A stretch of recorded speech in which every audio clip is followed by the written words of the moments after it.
দেখ আমরা আবার সেই সরল সুদে গেলাম পাতা নম্বর 32-এ। আমি এই জন্য গেলাম, এটা চ্যাপ্টার নাম্বার 2 আছে, ক্লাস 10-এর দশম শ্রেণী, ঠিক আছে। তো এবার আমি এখানে এই অঙ্কটা করব ভাবছি যে আসল হচ্ছে 1800, সময় হচ্ছে 1 বছর, বার্ষিক সুদের হার হচ্ছে 4.5%, 4/1/2, আর মোট সুদ কত এটা আমরা জানি না। তো বলো আসলকে কি দ্বারা ডিনোট করা হয়?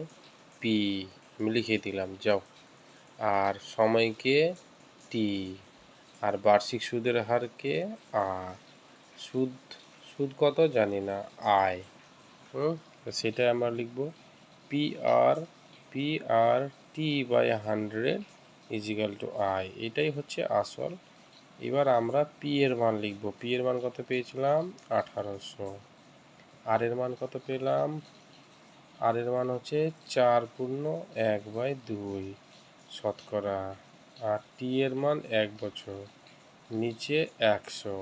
আয়ের মান জানি না, আয়ের মান আই থেকে গেল। তাহলে এটা তৈরি করব কি করে?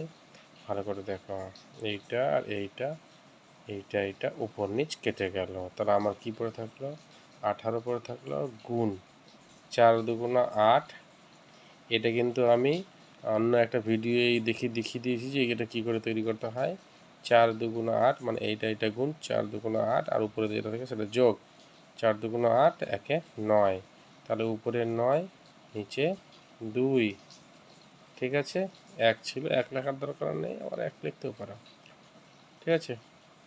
2 9 18, ঠিক আছে। এবার তুমি কি করবা? 9 9 81 ইজিক্যাল টু আই, ঠিক আছে। এইটা আমি অন্যভাবেও করব, তোমরা দেখো। অন্যভাবে আমি করছি, তোমাদের সুবিধার্থে আমি অন্যভাবে আরেকবার করছি, ঠিক আছে।